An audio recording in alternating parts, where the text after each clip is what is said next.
Hare Krishna, Krishna Krishna, Hare Hare, Hare Rama, Hare Rama, Rama Rama, Hare Hare, Hare Krishna, Hare Krishna, Krishna Krishna, Hare Hare, Hare Rama, Hare Rama, Rama Rama, Hare Hare, Hare Krishna, Hare Krishna, Krishna Krishna, Hare Hare, Hare Rama, Hare Rama, Rama Rama, Hare Hare, Hare Krishna, Hare Krishna, Krishna Krishna, Hare Hare, Hare Rama, Hare Rama, Rama Rama, Hare Hare, Hare Krishna, Hare Krishna, Krishna Krishna, Hare Hare, Hare Rama, Hare Rama, Rama Rama, Hare Hare, Hare Krishna, Hare Krishna, Krishna Krishna, Hare Hare, Hare Rama, Hare Rama, Rama Hare Hare, Hare Krishna, Hare Krishna, Krishna Krishna, Hare Hare, Hare Rama, Hare Rama, Rama Rama, Hare Hare, Hare Krishna, Hare Krishna, Hare Hare, Hare Rama, Hare Rama, Hare Hare, Hare Krishna, Hare Krishna, Krishna Krishna, Hare Hare, Hare Rama, Hare Rama, Rama Rama, Hare Hare, Krishna Hare Krishna, Krishna Krishna, Hare Hare, Hare Rama, Hare Rama, Rama Rama, Hare Hare, Hare Krishna, Hare Krishna, Krishna Krishna, Hare Hare, Hare Rama, Hare Rama, Rama Rama, Hare Hare, Hare Krishna, Hare Krishna, Hare Hare, Hare Rama, Hare Rama, Rama Rama, Hare Hare, Jaya Radha Ramana, Radha Ramana, Radhe, Jaya Ramana, Radhe, Jaya Gauranitai, Gauranitai, Gauranitai, Jaya Gauranitai, Jaya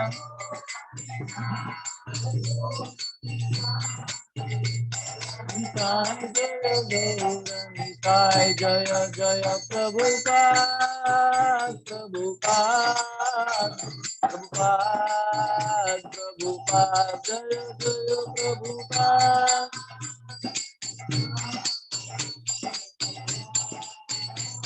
Nitai Gaura Hari Bol, Hari Bol, Hari Bol, Hari Bol, Nitai Gaura Hari Bol.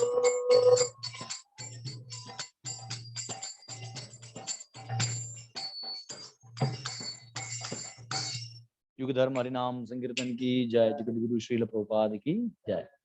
हरे कृष्ण। आज Sunday special कीर्तन, आधे घंटे में कीर्तन नहीं करते। हरे कृष्ण। ओम नमो भगवते वासुदेवाय, ओम नमो भगवते वासुदेवाय, ओम नमो भगवते वासुदेवाय। नारायणं नमस्कृत्य नरं चैव नरोत्तमं, देवीं सरस्वतीं व्यासं ततो जयम् उदीरयेत्। नष्टप्रायेषु भद्रेषु नित्यं भागवत सेवया, भगवते उत्तम श्लोके भक्तिर्भवति नैष्ठिकी। कृष्णाय वासुदेवाय देवकी नंदनाय च नंदगोपकुमाराय गोविंदाय नमो नमः। हरे कृष्णा कृष्णा कृष्णा हरे हरे, हरे राम राम राम हरे हरे। हरे कृष्णा।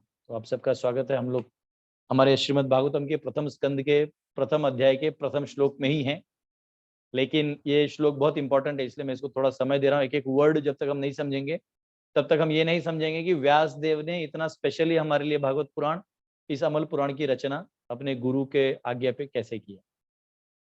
तो आइए श्लोक को गाते हैं और फिर आज का जो हमारा बचा हुआ वर्ष उसको समझने का प्रयास करते हैं। ओम नमो भगवते वासुदेवाय, जन्मादियस्य त्वन्वयादितरतश्चार्थेष्वभिज्ञस्वराट्, तेने ब्रह्महृदयादिकवये मुह्यन्ति यत्सूरयः, तेजो वारिमृदां यथा विनिमयो यत्र त्रिसर्गो मृषा, धाम्ना स्वेन सदा निरस्तकुहकं सत्यं परं धीमहि।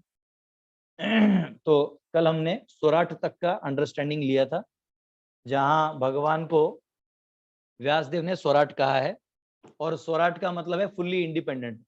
और इससे ये पता चलता है कि हम लोग भगवान नहीं, कई बार लोग अपने आप को भगवान डिक्लेयर कर देते, इंग्लिश में बोलते उसको फेक गॉड मैन, अपने आप को गॉड बता देते लोग।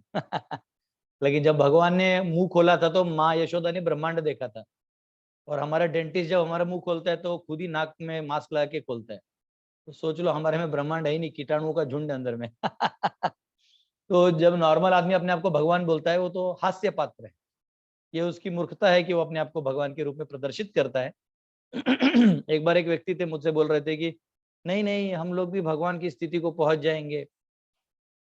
तो मैंने बोला आप कितने स्थिति में पहुंचे हैं? तो मैं बोला उनको कि देखिए यहाँ पे मोहल्ले के लोग ऐसे भी भगवान भगवान करके नारियल फोड़ते रहते हैं, कभी भगवान को नारियल चढ़ाते, कभी चादर चढ़ाते, ये सोच के कि उनका डिजायर पूरा होगा। तो ये बताइए कि आपका जो लोग हैं उनको हम यहाँ बुला लेते हैं, आपसे मांग लेंगे जो मांगना है। तो बोलते नहीं नहीं नहीं, मैं अभी 80% उस लेवल पे आया हूँ। तो मैंने बोला कोई बात नहीं, वो 100 रुपये मांगेगा, बस सीधे देना, बाकी 20 का गारंटी मैं उनको बाद में दे देता हूँ। तो ऐसे तो बोले नहीं नहीं नहीं पॉसिबल नहीं है। तो बोलना आसान है कि हम भी भगवान हैं, आंख बंद करके नवरत्न का तेल लगा के ठंडी ठंडी कूल आंखों से, बोलना आसान है। लेकिन यहाँ भगवान को एक वर्ड यूज किया है स्वराट। स्वराट यानी ही इज फुल्ली इंडिपेंडेंट। वो किसका उद्धार करेंगे, किसका नहीं करेंगे, क्यों करेंगे, कैसे करेंगे, in fact he is free to choose. वो रूल्स बना के रूल्स तोड़ सकते हैं, लेकिन हम रूल्स न बना सकते हैं न तोड़ सकते हैं।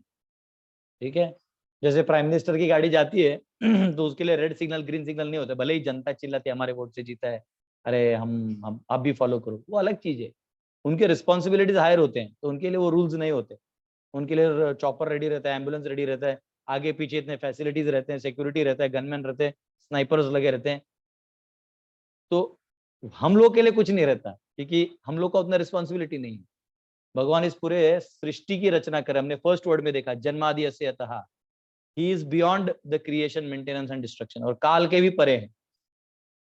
तो नेचुरली वो रूल्स के जो भी रूल्स बनाए हैं उसका एक पर्पस है। इस संसार का जो रूल्स है वो हमें सुधारने के लिए।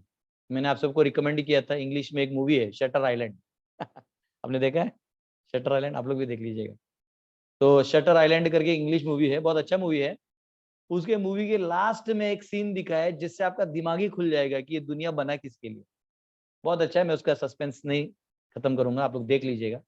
बहुत लोगों को बोला, जिन्होंने भी देखा हूँ, बहुत अच्छा है वो। हमारे इस संसार क्यों बनाया गया है, ये जो हमारे शास्त्रों में लिखा है, वैसे उन्होंने एक मूवी टाइप कुछ बना दिया, लेकिन उसमें भी वही चीज आ गई बाहर।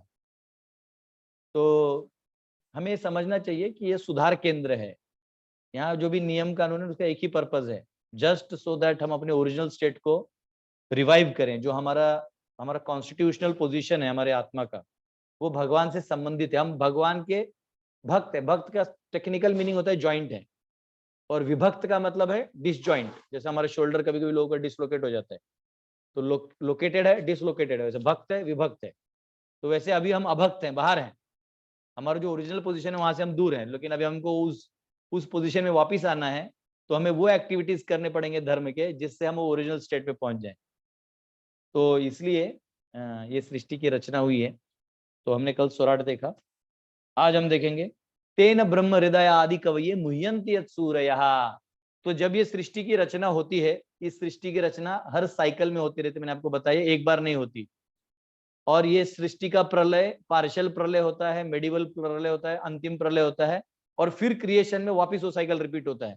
इसलिए ये कहना कि हमें कितना टाइम हो गया, टाइम सूर्य से गिना जाता है। जब प्रलय में सूर्य खुद गायब हो जाता है तो टाइम कहाँ से गिनोगे?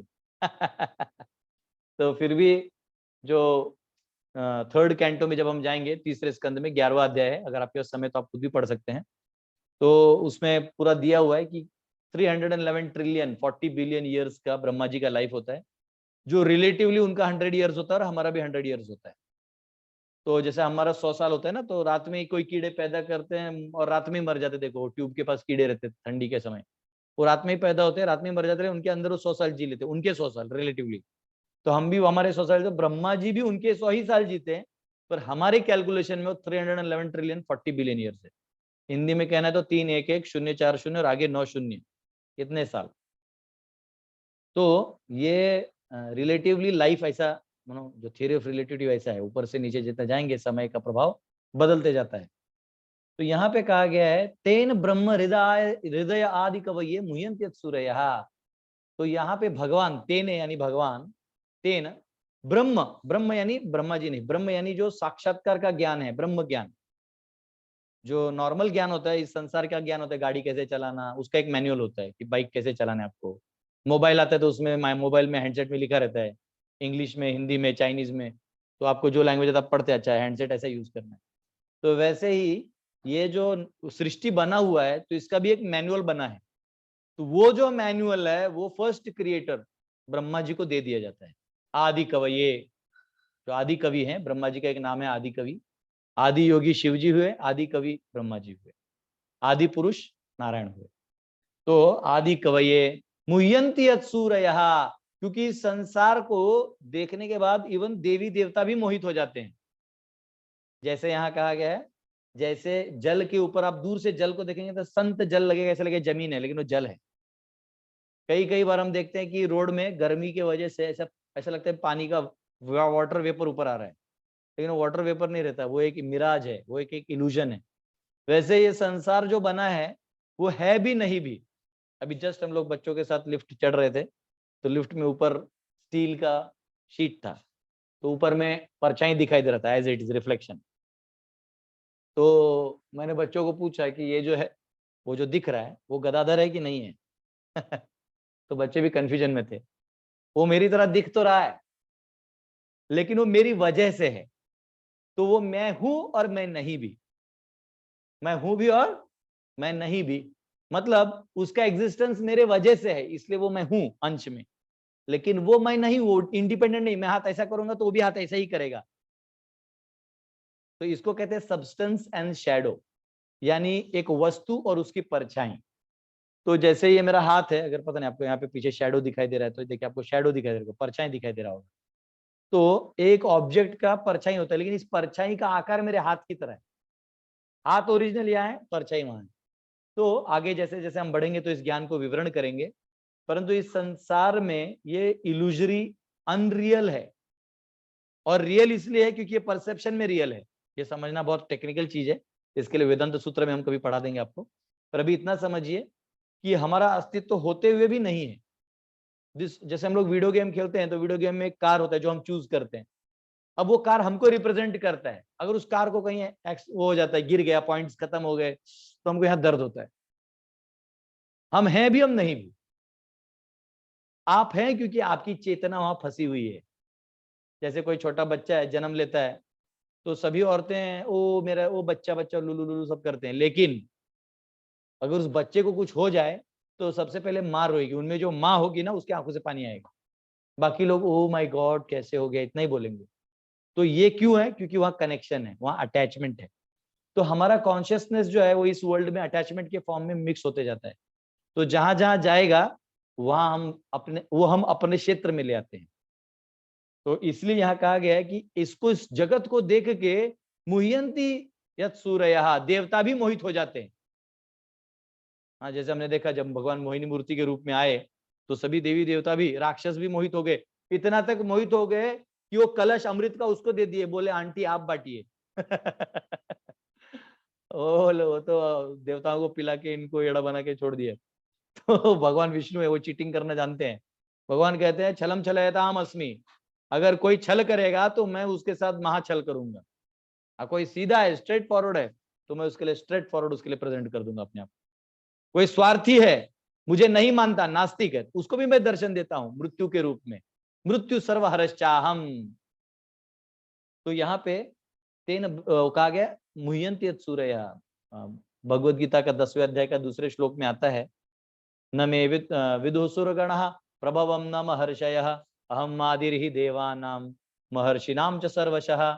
भगवान अर्जुन को कहते हैं कि न मे विदुः सुरगणः, ये सुरगण, सुर मतलब देवता लोग, असुर यानी राक्षस। तो ये सुरगणः जो देवता भी हैं, न मे विदुः, मुझे नहीं जान सकते पूरी तरह से।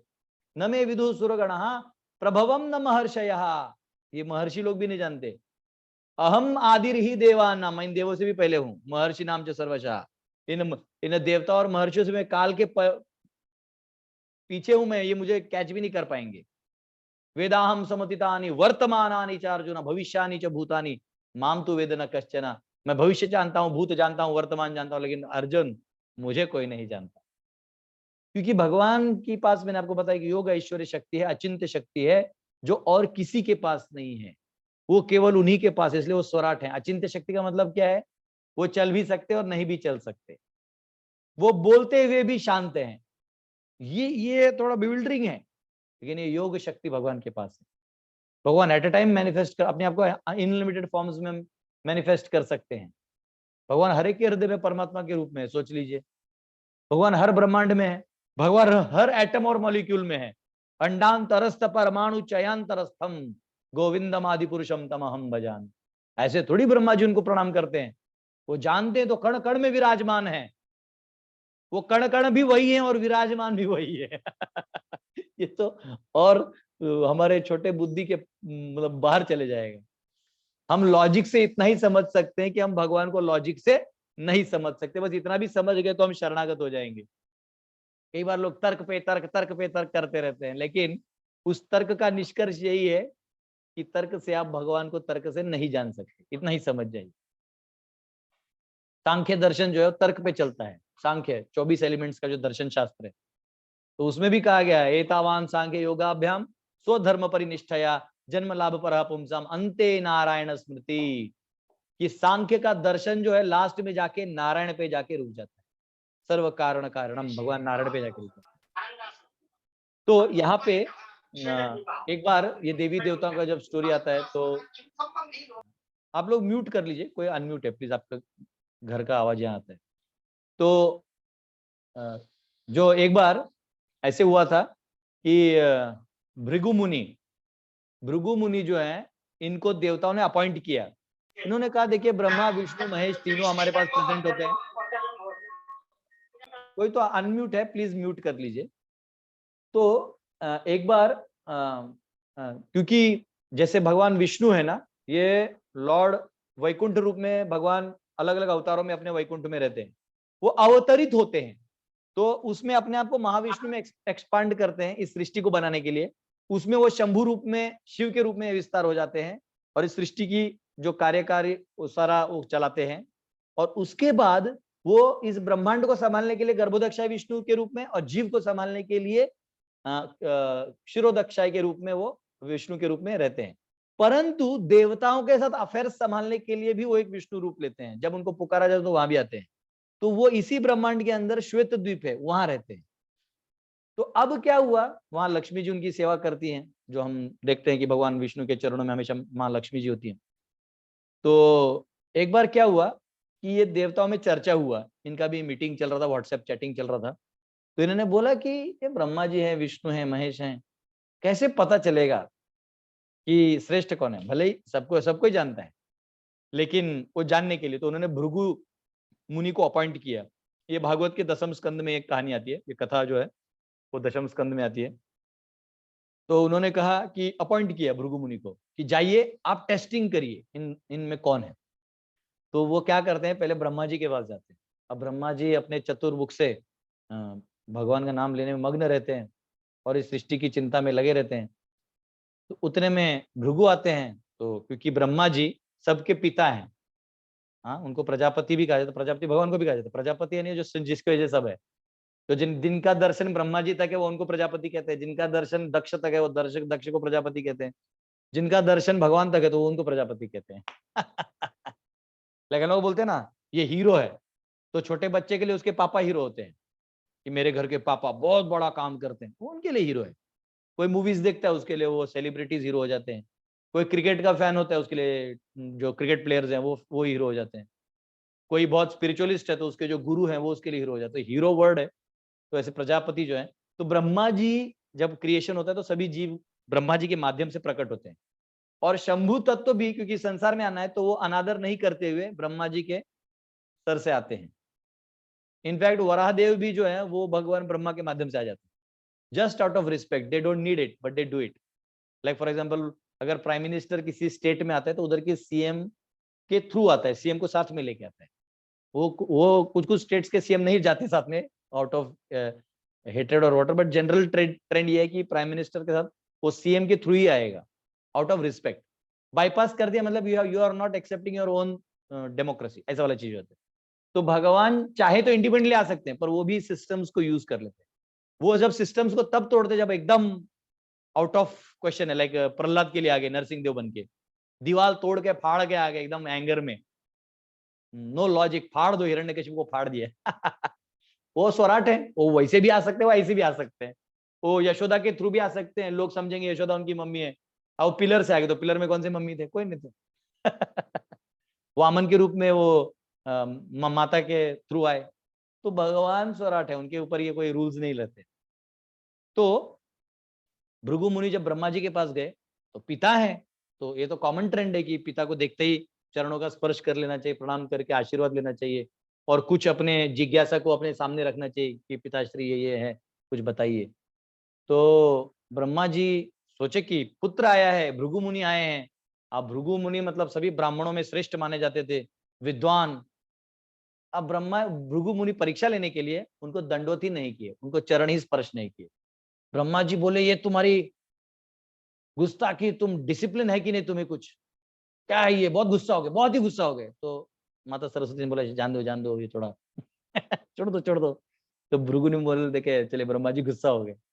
फिर वो शिव जी के पास गए और शिव जी को वो अपशब्द बोलने लगे कि क्या है ये, खाल पहन के घूम रहे हो, नागों के साथ बैठे रहते हो, भस्म लगाते हो, स्मशान में जाते हो, भूत पिशाचों को लेके घूमते हो, कैसे हो आप? कैलाश पर्वत पे फिर शिव जी बोले भृगु त्रिशूल निकाले। तो पार्वती जी बोले जाने दो ये लगता है इसका ऑफ ट्रैक हो गए। इनको जाने दो। तो भृगु मुनि देखे ये भी गुस्सा हो गए।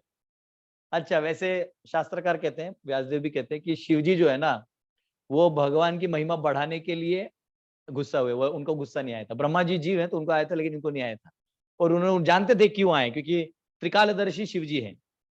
ब्रह्मा जी इस ब्रह्मांड के दर्शी हैं, शिव जी त्रिकालदर्शी हैं क्योंकि वो शंभु तत्व हैं। और वो स्वराट नहीं, क्योंकि वो आते हैं भगवान के थ्रू, लेकिन भगवान विष्णु जो है वो त्रिकालदर्शी भी हैं और स्वराट भी हैं। तो भगवान विष्णु के पास जब गए तो माता लक्ष्मी वहां चरण स्पर्श कर रही थी। तो ध्यान से देखिए, ब्रह्मा जी को मानसिक अपराध किया था, मतलब उसका इतना सीरियसनेस नहीं था। शिव जी को वाचा से अपराध किया था, निंदा कर दी थी। और अब विष्णु को जाके ने और कठोर परीक्षा लिया, सीधा जाके भगवान विष्णु के छाती में धम करके लात मार दिया। अब सोचो, आपको कोई छाती पे लात मारे, मतलब कितना बड़ा चीज है ये। और भगवान और माता लक्ष्मी गुस्सा हो गई एकदम, और भगवान विष्णु इमीडिएटली भृगु का चरण पकड़ के बोलते, अरे मेरा हृदय बड़ा कठोर है, कहीं तुम्हारे चरणों को तो कुछ नहीं होगा। तो भगवान भृगु रोने लगते, बोलते प्रभु ये मैं क्या करता, इन्होंने टेस्टिंग के लिए भेजा था। बोले नहीं नहीं नहीं, आप यहाँ बैठो। भगवान सेवा करने लगे। तो लक्ष्मी जी एकदम गुस्सा हो गई और निकल गई वहां से, श्राप दे दी, तुम ब्राह्मण लोग जितना भी कमा लेगा, जो भी धन आएगा, तुम लोग लास्ट में कंगाल रहेगा। इसलिए ब्राह्मण का एक प्रॉब्लम है, वो कितना भी कमा लेता है ना, लास्ट में बोल माया देव लक्ष्मी जी उधर से उसको ऊपर नीचे, वो साइन कोसाइन वेव की तरह गरीब अमीर गरीब गरीब चलता रहता है उसका। इसलिए ब्राह्मण को टेंशन नहीं लेना, गरीब किया तो फिर अमीर भी बना देते, फिर गरीब। माँ सरस्वती ओके है, माँ सरस्वती बोले ठीक है ठीक है, माँ सरस्वती साथ में रहती है। लक्ष्मी जी बोलते नहीं नहीं, तुमने मेरे पति को ऐसा किया ना, तो इसलिए पूर्ण नाराज होके यहाँ कोल्हापुर में, महाराष्ट्र में कोल्हापुर है, वहां तपस्या करने आ जाती है। हाँ अंबाबाई हमारी, बोलो अंबाबाई की जय। तो माता लक्ष्मी जो है, ओम महालक्ष्मी च विद्महे विष्णु पत्नी च धीमहि तन्नो लक्ष्मी प्रचोदयात। अगर आप ये मंत्र का जाप करते हैं तो आप लक्ष्मी को आह्वान कर देते हैं, तो मानसिक रूप से भी आप उनकी सेवा कर सकते हैं। लेकिन लक्ष्मी को आह्वान करना है तो नारायण को भी करना है। लक्ष्मी और नारायण साथ में आएंगे तो स्टेबल इकोनॉमी रहेगा। ओनली लक्ष्मी को लाइएगा तो जंपिंग इकोनॉमी, गया सेंसेक्स ऊपर सेंसेक्स डाउन। कभी फुल पैसा, कभी लोन में, कभी कभी डिप्रेशन में, कभी हाइप में, नो ऐसा चलेगा दुनिया। तो यहाँ पे इस प्रकार से टेस्ट किया तो मुह्यंती सूर्य, यानी देवताओं को भी जाके टेस्ट करना पड़ता है क्या चल रहा है, कौन है, क्योंकि ये भी कंफ्यूज है। हमें लगता है देवता कौन है, अगर ब्रह्मांड का, मैं जब 5वें स्कंद में जाऊंगा आपको कॉस्मोलॉजी पढ़ाऊंगा अच्छे से, तो वैसे भी मैं अलग से कॉस्मोलॉजी की वीडियोस अलग से बना के डालने वाला हूँ, वो मेरे चैनल पे रहेगा। आपको जो पढ़ाऊंगा वो भी पढ़ाऊंगा इस सीरीज में। उसमें आपको पता चलेगा कि अनंत कोटि वैकुंठ है, उसमें से उन वैकुंठों के एक कोने वाले आसमान के डॉट में एक ब्लैक डॉट है। वो ब्लैक डॉट में महाविष्णु है, जिसको हम इस मटेरियल वर्ल्ड कहते हैं। उसमें अनलिमिटेड ब्रह्मांडस हैं, और एक एक ब्रह्मांड का साइज जो हॉलो है, जो हमारा हॉलो है, वो 4 बिलियन माइल्स का है, उसका covering 40 billion miles, 400 billion miles, ऐसा करके इतना बड़ा ह्यूज में एक होल है। उसके अंदर हम रहते हैं, स्टार वार तो उसमें भी बहुत नीचे हैं। तो हम बहुत ही, हम मन अपने एक फ्रॉग इन द वेल, कूप मंडूक न्याय बोलते हैं इसको। एक कुएं का, मराठी में बेड़ू बोलते हैं, कुएं का जो फ्रॉग था, मेंढक, वो एक बार उठा के उसको किसी ने समुद्र में, वो समुद्र में डाल दिया, फिर उसको वापस लाके कुएं में डाल दिया। तो वो बाकी मेंढकों को बोलने लगा, मालूम है समुद्र कितना बड़ा है। तो एक मेंढक बोला, हाँ इससे दुगुना होगा। नहीं नहीं नहीं, बहुत बड़ा है। अरे 4 गुना होगा। नहीं नहीं नहीं, बहुत बड़ा है। 100 गुना होगा। नहीं नहीं नहीं, बहुत बड़ा है। बोले चुप, तू फेंकता है, इससे बड़ा नहीं हो सकता। तो इसको बोलते कूप मंडूक न्याय। हमारा सोच इतना लिमिटेड है, हमारे पास एक 2 BHK फ्लैट, 3 BHK आगे, इसी में हम पेड़ा बांटते हैं कि बाप रे वाह, मेरा बेटा 3 BHK फ्लैट ले लिया कम EMI पे। अरे लोन का है। उसमें भी हम पेड़ा बांट लेते। जिसका इतना ब्रह्मांड है, सोचो, अनंत कोटि ब्रह्मांड है। तो ये देवता कुछ नहीं जानते। देवता को तो सिर्फ इस संसार का भी, वो भी लोअर प्लैनेटरी सिस्टम्स, यानी भूअर और स्वर तक ही उनका कंट्रोल होता है। अतल पतल सुतल तलातल में भी उनका कंट्रोल होता है। वहां नाग लोग, इन लोगों का कंट्रोल होता है, वहां राक्षस लोगों का कंट्रोल होता है, ऊपर में इन लोगों का कंट्रोल होता है। अब भूलोक में केवल, जम्बू द्वीप में, भरतवर्ष में केवल कर्म योग होता है, अन्य जगह कर्म नहीं होता।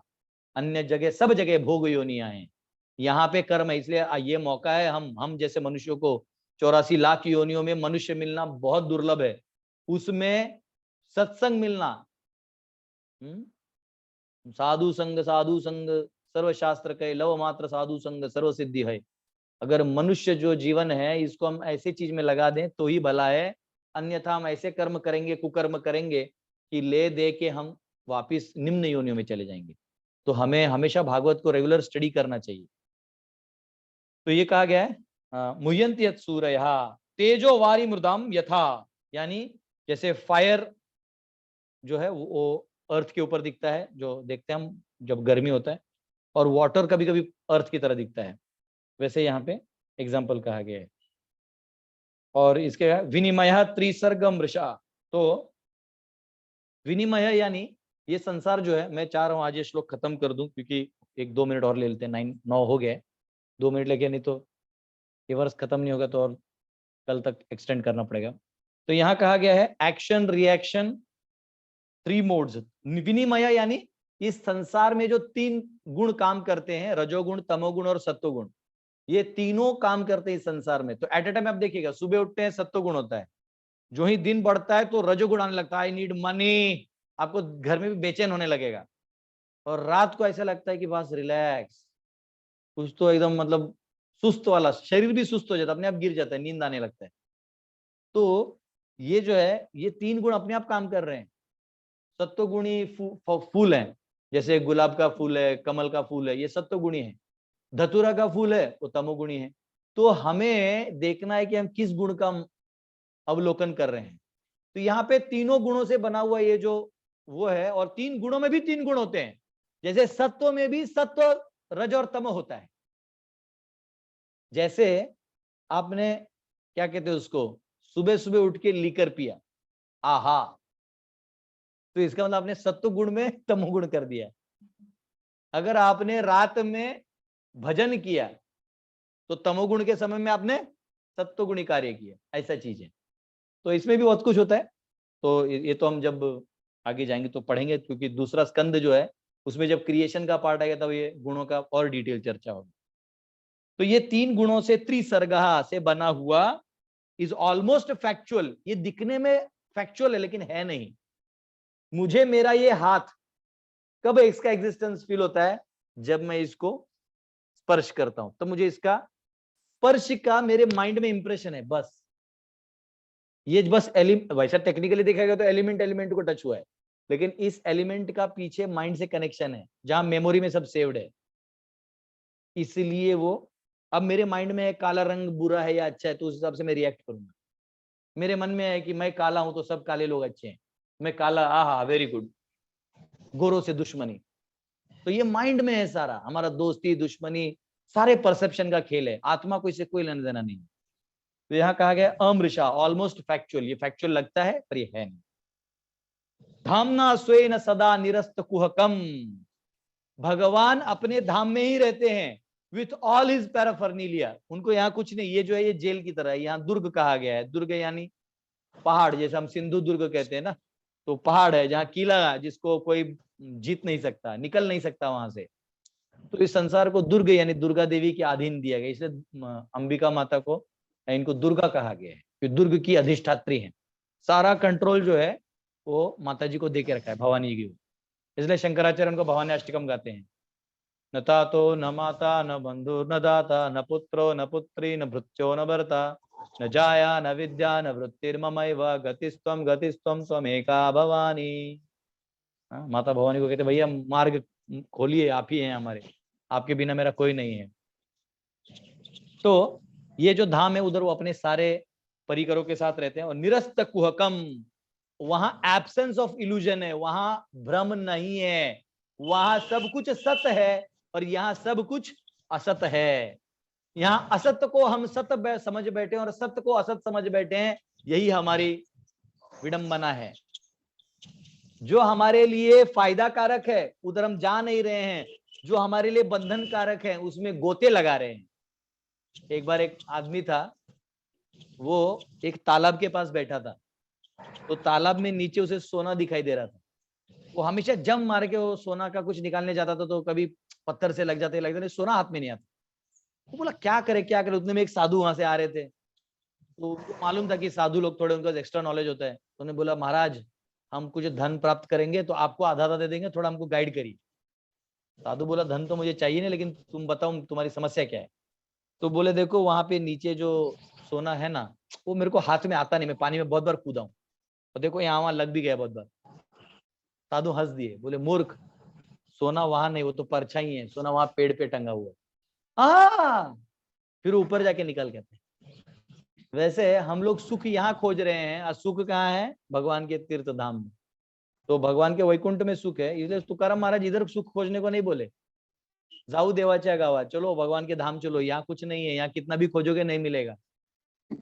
वहां कौन है तेरा मुसाफिर, जाएगा कहाँ, वहां कौन है तेरा, कौन है, किधर खोज रहे हो। है ही नहीं। तो वो कह रहे हैं वहां पे ब्रह्म नहीं है, वहां जो है वो एब्सोल्यूट है और परमानेंट है। सत्यम परम धीमहि, उस एब्सोल्यूट ट्रुथ के पास हम चलें। तो धीमहि मैंने लास्ट टाइम भी समझाया, धीमहि इसलिए यूज किया है, जो गायत्री होता है उनको इन्वोक होता है, धीमहि कहने से गायत्री का इन्वोक होता है। गायत्री का इन्वोकेशन से हमें क्वालिफिकेशन आ जाता है स्क्रिप्चर्स को पढ़ने के लिए, या हमें वैदिक रूल्स फॉलो करने के लिए वो मिलता है। इसलिए पहले भी जो है गायत्री सॉरी गायत्री जो है वो वैश्यों को, क्षत्रियों को और ब्राह्मणों को दिया जाता था, और अगर कोई शूद्र कैटेगरी का है लेकिन वो भी क्वालिफाई करता है तो उसे भी दिया जाता था। तो इस प्रकार से जो है हमको क्वालिफाई करने के लिए व्यासदेव ने लास्ट में धीमहि यानी गायत्री को इन्वोक किया। तो कल हम सब अध्ययन करेंगे हमारे दूसरे श्लोक को। तो श्लोक नंबर 1, 2 और 3 ये व्यासदेव ने स्वयं के बारे में भी बोला हुआ है। उन्होंने लिखा है कि कंपाइल मैंने किया है महामुनि कृत, और जो ही उसके बाद क्वेश्चन आंसर शुरू हो जाता है सुखदेव परीक्षित का, तो उसके अंदर वो अपने आप को एक कैरेक्टर के रूप में डाल के यहाँ लिखते हैं, याद रखिएगा। बाद में वो अहम नहीं लिखते कहीं भी, इधर भी अहम नहीं लिखते, अभी भी वो महामुनि कृत्य लिखते हैं। अंदर जाके वो व्यासम भी लिखेंगे, मतलब व्यास को कैरेक्टर के रूप में लिखेंगे, व्यास उवाच, मतलब राइटर खुद है लेकिन खुद को एक कैरेक्टर बनाएंगे इस स्क्रिप्चर में, क्योंकि स्क्रिप्चर है ना, यहाँ पर्सनली वो नहीं चलेगा, ये बायोग्राफी नहीं, मैं लिखेंगे तो गलत हो जाएगा। ठीक है, तो आप सबका बहुत बहुत धन्यवाद। किसी का एक क्वेश्चन है तो मैं ले सकता हूँ, आज संडे है तो आज आपको ऑफिस तो जाना नहीं होगा, लेकिन फिर भी हम आप समय का जो डिसिप्लिन वो रखते हुए एक क्वेश्चन ले लेंगे। हरे कृष्णा प्रभु जी, दंडवत प्रणाम। यस, नाम बोलनी है प्रभु जी। प्रभु जी महेश नचरानी, रायपुर छत्तीसगढ़ से। यस, बोलिए। एक क्वेश्चन था प्रभु जी की, जो मुनि है, ऋषि है, साधु है, इनमें क्या डिफरेंस है प्रभु जी? देखिए, मुनि, ऋषि और साधु ये तीन वर्ड्स एक जैसे दिखते हैं, पर इनमें फर्क होता है। जो मुनि होते हैं ये थिंकर्स होते हैं। थिंकर्स यानी वो तर्क के आधार पे चीजों को समझने का प्रयास करते हैं। मुनि यानी माइंड को बहुत यूज करते हैं, समझ रहे हैं? तो मुनि जो है उनको निष्कर्ष तक पहुंचना पड़ता है, मतलब तर्क से करते करते यस, जैसे फॉर एग्जांपल वो बोलेंगे क्या मैं ये शरीर हूं, ना ना ना ना, शरीर तो नश्वर है, आहा नहीं थी, न न न न न करते आगे जाते हैं।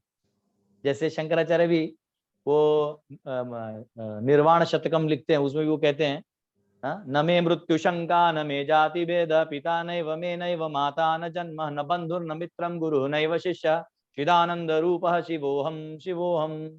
वो कहते हैं न मे मृत्यु शंका, न मे जाति भेद, नहीं मैं नहीं हूं। मैं कौन हूं? मैं चिदानंद रूप शिवोहम ऑस्पिशियस हूँ। शिवोहम का शिव जी भी है, शंकराचार्य शिव जी भी है, तो दोनों बनता है। लेकिन शिवोहम मैं ये नहीं हूं।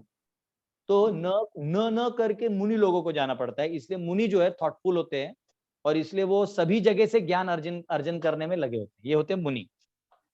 ऋषि जो होते हैं, ऋषि वो होते हैं जिनका अपना एक मतलब वो घर में भी गृहस्थ भी हो सकते हैं, वो गुरुकुल चलाते हैं, पूरा डेडिकेटेड होते हैं, मतलब किसी विषय के लिए, ऋग्वेद के लिए, यजुर्वेद के लिए, या सामवेद के लिए वो डेडिकेटेड होते हैं, उपनिषदों के लिए वो उस उधर से जाते हैं। इसलिए जब अथॉरिटेटिव नॉलेज चाहिए होता है तो ये मुनि लोग भी ऋषि के पास अप्रोच करते हैं, तो अलग अलग ऋषियों के पास आपको अप्रोच करना पड़ता है। तो ये ऋषि लेवल हो गए, और इसके ऊपर हो गए, इसके ऊपर नहीं, एक पैरेलल में साधु। तो साधु कौन होता है? तो साधु का डेफिनेशन है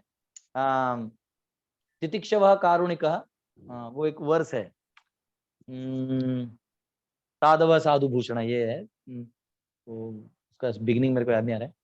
तो वो कहते हैं कि साधु वो है जो टॉलरेंट है, वो कोई भी हो सकता है, साधु गृहस्थ भी हो सकता है, ब्रह्मचारी भी हो सकता है, सन्यासी भी हो सकता है, वानप्रस्थ भी हो सकता है, लेकिन वो टॉलरेंट होता है। साधु का मतलब होता है वो पूर्णतया भगवान के कार्य में समाधिस्थ हो चुका है। समाधिस्थ का मतलब नहीं कि बैठा है, मतलब उसका मन भगवान के मन के एकाग्र हो चुका है, यानी अब जो भगवान चाहेंगे वही वो करेगा, जहां भी रहे। उस व्यक्ति को साधु कहा गया। तो जनरली लोग दाढ़ी वाले बाबा लोग को साधु बोल देते हैं, इसे जनरल एक कोनोटेशन है, लेकिन साधु का एक्चुअल डेफिनेशन है कि जो व्यक्ति भगवान, हर चीज को भगवान से जोड़ दे और हर चीज में भगवान का दर्शन देखे, उसे साधु कहा है। उसका खोज समाप्त है, वो भगवान को जान चुका है और भगवान की इच्छा पूरी करने के लिए अब वो अपने मनसा काया वाचा को इस्तेमाल कर रहा है, उस व्यक्ति को साधु कहा है। ठीक है, धन्यवाद प्रभु जी, बहुत बहुत धन्यवाद, क्लियरिटी हो गई। Thank you. हरे कृष्णा। तो अभी हम लोग कल, हाँ धन्यवाद, यस, प्रणाम। किसी एक को प्रश्न है और? ओके, ठीक है, थैंक यू वेरी मच। हम लोग कल मिलेंगे फिर। धन्यवाद प्रभु जी। हरे कृष्ण प्रभु जी। हरे हरे कृष्ण, कृष्ण, हरे हरे कृष्ण, कृष्ण। हरे कृष्ण। हरे कृष्ण प्रभु जी। हरे कृष्ण प्रभु हाँ, जी। हरे हरे कृष्ण। कृष्ण। हरे Krishna Thank you, thank you. धन्यवाद, कृष्ण, धन्यवाद, दंडवत प्रणाम। धन्यवाद। हेलो, हाँ, हरि बोल। हरे कृष्ण बोल। हाँ, हरि बोल प्रभु जी। हरे हरे कृष्ण प्रभु जी, दंडवत प्रणाम। दंड दंड दंड, थैंक यू। हरे कृष्ण प्रभु हरे जी। कृष्ण, हरे कृष्ण, हरे कृष्ण प्रभु जी, हरे दंडवत कृष्ण। प्रणाम। हाँ, ठीक है, हरि बोल। प्रणाम।